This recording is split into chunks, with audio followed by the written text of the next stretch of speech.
Hello friends, welcome back to my YouTube channel. ಬನ್ನಿ ಇವತ್ತು ಒಂದು ಬೆಳಗಿನ ಡ್ರಿಂಕ್ನ, ಹೆಲ್ದಿಕರವಾದಂಥ ಡ್ರಿಂಕ್ ಯಾವ ರೀತಿ ನಾವು ಮನೆಯಲ್ಲೇ ರೂಢಿ ಮಾಡ್ಕೊಳ್ಳೋದು ಮತ್ತು ಈ ಒಂದು ಡ್ರಿಂಕನ್ನು ಪ್ರತಿನಿತ್ಯ ಅಳವಡಿಸಿಕೊಳ್ಳೋದ್ರಿಂದ ಏನೆಲ್ಲ ಲಾಭಗಳಾಗುತ್ತೆ, ಇದರಿಂದ ನಾವು ಏನೆಲ್ಲ ಬಾಧೆಗಳನ್ನು ಅನುಭವಿಸ್ತೇವೋ ಅದನ್ನೆಲ್ಲ ಹೇಗೆ ಪರಿಹಾರ ಮಾಡ್ಕೋಬೋದು ಅಂತ ನೋಡೋಣ ಸ್ನೇಹಿತರೆ.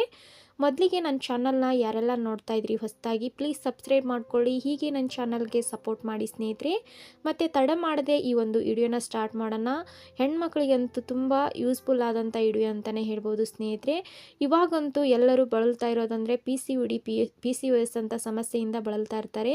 ಅಂಥವ್ರಿಗಂತೂ ರಾಮಬಾಣನೆ ಅಂತಲೇ ಹೇಳ್ಬೋದು ಸ್ನೇಹಿತರೆ. ಹಾಗಾಗಿ ಬನ್ನಿ ವಿಡಿಯೋನ ತಡ ಮಾಡದೆ ಸ್ಕಿಪ್ ಮಾಡದೆ ನೋಡಿ ಸ್ನೇಹಿತರೆ. ಈ ಒಂದು ವಿಡಿಯೋ ನಿಮ್ಮೆಲ್ಲರಿಗೂ ಯೂಸ್ಫುಲ್ ಆಗುತ್ತೆ ಅಂತಲೇ ಹೇಳ್ಬೋದು.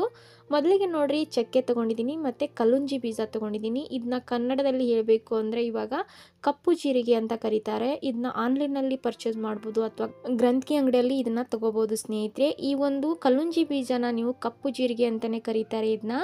ಇದು ನೋಡೋದಕ್ಕೆ ಕಪ್ಪು ಎಳ್ಳು ಥರನೇ ಕಾಣುತ್ತೆ, ಆದರೆ ಇದು ಕಪ್ಪು ಎಳ್ಳಲ್ಲ, ಕಲ್ಲುಂಜಿ ಬೀಜ. ಇದನ್ನ ಸುಮಾರು ಬಗೆಯ ರೆಸಿಪಿಗಳಿಗಾಯಿತು ಮತ್ತು ಇದರಿಂದ ಎಣ್ಣೆಯನ್ನು ತಯಾರು ಮಾಡ್ತಾರೆ. ಇದರಿಂದ ಏನೇನು ಉಪಯೋಗ ಅಂತ ಈ ಒಂದು ವಿಡಿಯೋದಲ್ಲಿ ನೋಡೋಣ ಸ್ನೇಹಿತರೆ. ಮತ್ತು ಈ ಒಂದು ಯಾವುದಕ್ಕೆಲ್ಲ ಇದೊಂದು ತೊಂದರೆಯನ್ನು ನಿವಾರಣೆ ಮಾಡ್ತೈತೆ, ಯಾವುದಕ್ಕೆ ಇದನ್ನು ಉಪಯೋಗ ಮಾಡ್ಕೋಬೋದು ಅಂತಲೂ ನೋಡೋಣ ಸ್ನೇಹಿತರೆ. ಮೊದಲಿಗೆ ನೋಡ್ರಿ, ನಾನು ಕಲ್ಲುಂಜಿ ಬೀಜನ ಹುರ್ಕೊತಾ ಇದ್ದೀನಿ. ಇದನ್ನ ನಾನು ಇವತ್ತು ಬಳಸ್ತಾ ಇರೋದು ಹೆಣ್ಮಕ್ಳಿಗೆ ಇವಾಗ ಕಾಡ್ತಾ ಇರೋ ಸಮಸ್ಯೆ ಏನಪ್ಪ ಅಂದರೆ ಹೊಟ್ಟೆ ಬೊಜ್ಜು ಮತ್ತು PCOS ಅಂತ ಸಮಸ್ಯೆನೇ ಕಾಡ್ತಾ ಇರೋದು.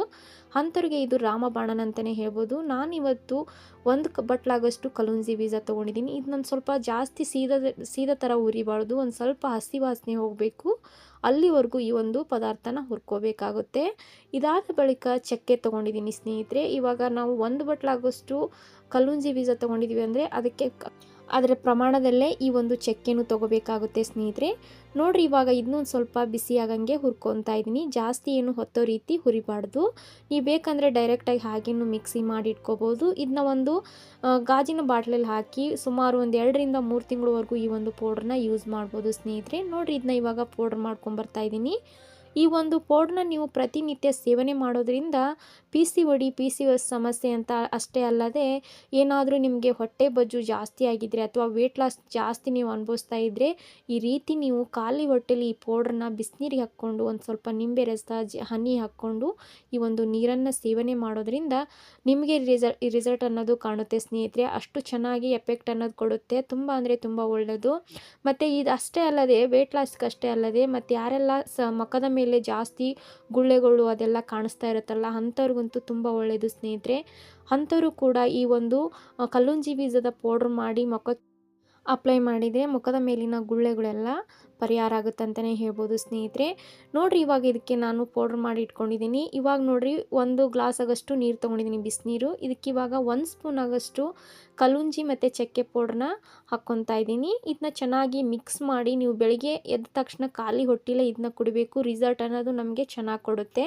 ಇದನ್ನ ಬೆಳಗ್ಗೆ ಎದ್ದ ತಕ್ಷಣ ಮತ್ತು ರಾತ್ರಿ ನೀವು ಖಾಲಿ ಊಟಕ್ಕಿಂತ ಮುಂಚೆ ಈ ಒಂದು ನೀರನ್ನು ಕುಡಿಯೋದ್ರಿಂದ ತುಂಬ ಅಂದರೆ ತುಂಬ ಒಳ್ಳೆಯದು ಸ್ನೇಹಿತರೆ. ನೋಡಿರಿ, ಒಂದು ಸ್ವಲ್ಪ ನಿಂಬೆ ರಸನೂ ಹಾಕ್ಕೊತಾ ಇದ್ದೀನಿ. ನಿಮಗೆ ಬೇಕು ಅಂದರೆ ಇದಕ್ಕೆ ಒಂದು ಸ್ವಲ್ಪ ಹನಿನೂ ಆ್ಯಡ್ ಮಾಡ್ಕೋಬೋದು. ತುಂಬ ಅಂದರೆ ತುಂಬ ಒಳ್ಳೆಯದು. ಮುಖಕ್ಕೆ ಆಗಲಿ ಹೇರ್ಗಾಗಲಿ ಈ ಒಂದು ಕಲ್ಲುಂಜಿ ಬೀಜದ ತುಂಬ ಅಂದರೆ ತುಂಬ ರಿಸಲ್ಟ್ ಅನ್ನೋದು ಕೊಡುತ್ತೆ. ಹಾಗಾಗಿ ಈ ಒಂದು ಮಾಹಿತಿ, ಈ ಒಂದು ರೆಸಿಪಿ ನಿಮ್ಮೆಲ್ಲರಿಗೂ ಇಷ್ಟ ಆಗಿದೆ ಅಂದ್ಕೊಂಡಿದ್ದೀನಿ ಸ್ನೇಹಿತರೆ. ಇಷ್ಟ ಆದರೆ ನಿಮ್ಮ ಕುಟುಂಬದವ್ರಿಗೂ ನಿಮ್ಮ ಸ್ನೇಹಿತರಿಗೂ ಕೂಡ ಈ ಒಂದು ರೆಸಿಪಿನ ಶೇರ್ ಮಾಡಿ. ಮತ್ತೆ ಸಿಗೋಣ ಹೊಸ ಮಾಹಿತಿ, ಹೊಸ ರೆಸಿಪಿಯೊಂದಿಗೆ. ಧನ್ಯವಾದಗಳು.